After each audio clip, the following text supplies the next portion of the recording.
I am asking that we do the right thing, suspend our campaign so that we can all concentrate our attention on where it should be, which is figuring out how we can rescue those that have been left behind in Afghanistan. I worked for a number of years in international affairs as a diplomat. I worked as the director of one of the leading conflict prevention organizations focused on the loss of life, focused on preventing loss of civilian life during deadly conflicts. And through colleagues on the ground, I am hearing and reading regular reports regarding the targeting, threatening, kidnapping, torturing, and assassinations of women for their work defending and promoting democracy, equality, higher education, and human rights. And who are these women who are the targets of the Taliban? They are leaders, they are activists, they are human rights defenders, they are parliamentarians, they are journalists, and they are being hunted by the Taliban, hunted by Taliban fighters, going house to house with their names. The question now is, will we abandon these brave women and girls to their fate? Again, this is something that strikes particularly close to home. I mentioned this yesterday. My husband, who has provided technical support on the human rights aspects of the peace negotiations with the Taliban, has many friends and many colleagues who are there, who are writing and texting every single day. And they are saying that there are very few avenues open left for people to flee what they believe is going to be a massacre at the hands of the Taliban.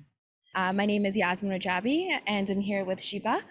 And we are representatives of the Canadian Campaign for Afghan Peace, which is a coalition of Afghan Canadians who are urging our government to act now and protect the lives of Afghans and those that have supported us in our mission in Afghanistan.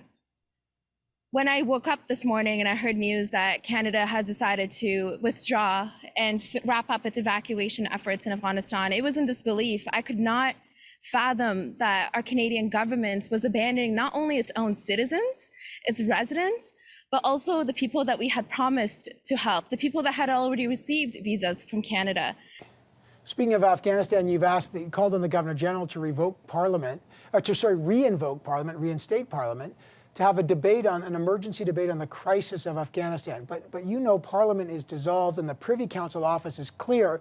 They say, and I'll quote them, with the dissolution of Parliament for an election, all business of the House of Commons is terminated. Parliament cannot meet again any earlier than the date where the writs are returned following an election. In other words, it's just not realistic to call Parliament back. Why would you call for something that literally, constitutionally can't be done? Well, I was, first of all, the important thing is to try to find solutions when you're faced with a massive foreign policy emergency.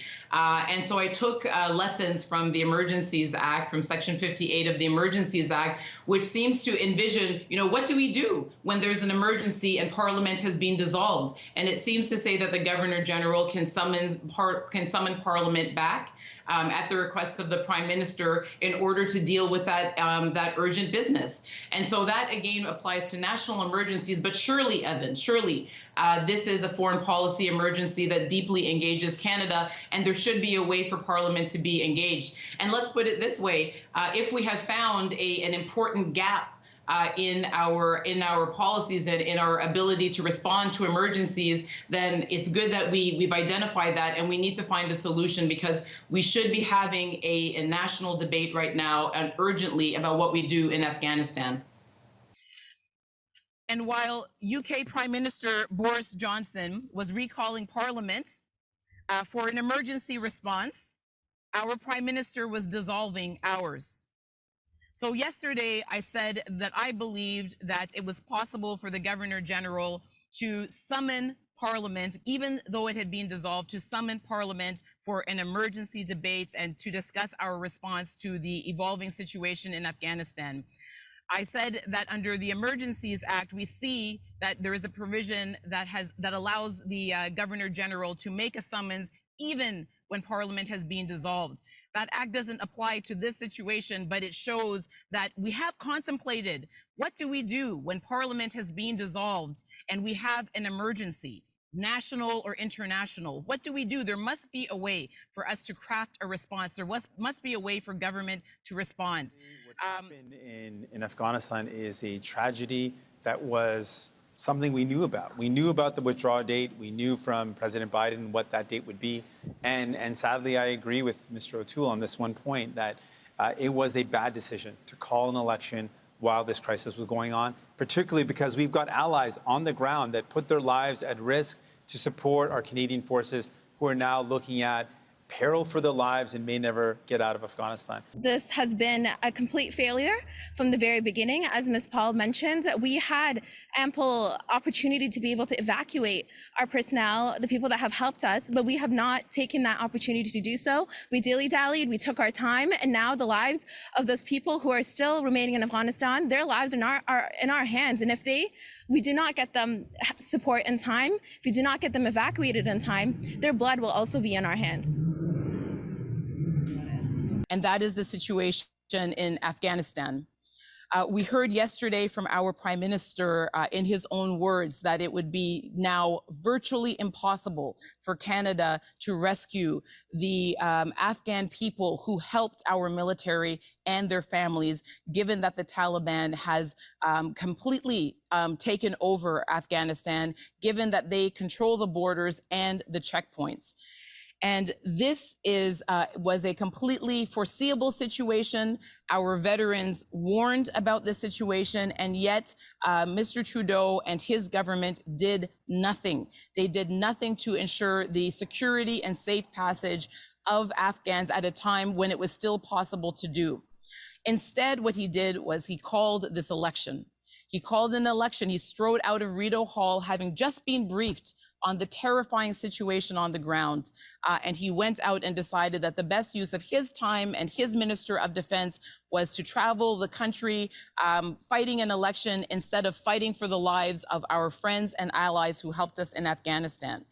And so I called for an emergency leaders debate on this issue, and I'm calling for one again, exactly because this is not the way we treat our allies. This is not the way we treat our friends who have put their lives in danger in order to be of help and of service to people here in Canada. Those are not our values.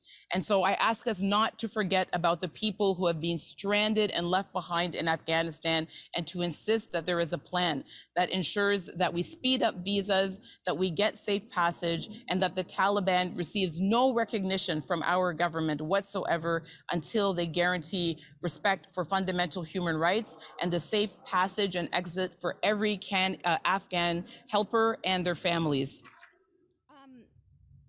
It is disappointing that the last flight has left. Canada has not done enough to evacuate people from Afghanistan. The United Kingdom has evacuated 11,000 people. The United States has evacuated 80,000. Canada to have evacuated 3,700 people is insufficient. It's laughable about how low those numbers are, and there's so much more that we can do. With the Qataris, for example, on exactly that good news that we've seen of more people, more Canadians getting out of Afghanistan. We work closely with our allies because we know Canadians sacrificed in Afghanistan for a better future. We need to stand by the people who helped us, who helped themselves, and we will, with even more people coming to Canada in the coming months. All right, Mr. Trudeau. Ms. Paul. As a former diplomat and with a husband who provided advice on the peace negotiations in Afghanistan, we were hearing the stories all the time in the months leading up that this was foreseeable. And so it seems like we got better information on our smartphones than Mr. Trudeau got from our entire intelligence service based on what he's saying. The thing is that when people count on you, when you make a promise to them, then you do it so that people can count on Canada's word. When someone is your partner, you go with them, you go for them, or you don't amount to much. And so leaving behind people in Afghanistan, rocking up to in Rideau Hall and calling an election under these circumstances was not the right thing to do. And to borrow a line from Mr. Singh from 2019, Mr. Trudeau could just say, hey, man, I messed up. All right, Ms. Paul, thank you very much. Thank you all. And let us also take a moment to acknowledge as well that the Haitian community in Canada is very worried at this time. There are hundreds of Haitians who died tragically in the earthquake on Saturday. let us also take this moment to remember and to recognize that Kabul has fallen today. Kabul, where 40,000 Canadian servicemen and women served, where 1,000 and more were 1,000 were wounded, and over 159 lost their lives. Kabul has fallen. Kabul has fallen, and instead of going back to Parliament on an emergency basis to ask, how will we protect the women and girls and people who remain behind? How will we ensure that all of the sacrifice that Canada and our servicemen and women have made was not in vain? We are headed to the polls. And then let me add one last number. Thank you, everyone. My name is Shiba Yusufzai. I'm here on behalf of Olympia Migration. I'm also here on behalf of CCAP. Thank you so much for giving us this platform to speak on this. My background is mostly about immigration. They're completely abandoned. We need a better plan. We need more than 20,000. Even the 20,000, they're not additional applications. They were existing applications, and the Canadian government simply said that they will expedite it. We're thankful for that, but we need additional applications. We need a plan where we can tell people this is how you can get out. So I urge the Canadian government, on behalf of Olympia Migration and on behalf of Canadian Campaign for Afghan Peace, to please do not end your evacuation plan. 3,700 is not enough. A lot more people helped you. A lot more people's lives are in danger, especially of minorities such as Shia people, the Hazara community, women, journalists and activists and whatnot. Please do not abandon them. Please stay there longer, get as many people out as you can, and then we will work on how to bring in more people. Please get rid of the red tape that surrounds immigration, especially immigration of refugees who are stuck outside of Afghanistan and people who are simply stuck inside and cannot do anything. Thank you. First, good news. I seem to understand from what I read a few hours ago that Kabul airport is now being open for some people to get out of the country, which is very good news. This should have been worked a long time ago. I agree with Mr. O'Toole that Mr. Trudeau should have put those people's interest before his own. However, the problem is that Canada has failed many times to create some strong partnerships with other countries in order to be stronger facing a situation like Afghanistan now, because by itself, we must admit, Canada is not a world power.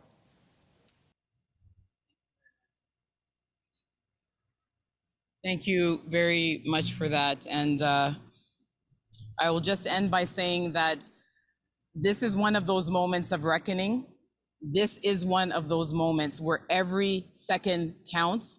What we do now, we do not only to save those who need to be saved and who we promise to be saved, and our own citizens who need to be rescued, but we also do it with an eye to our place in history.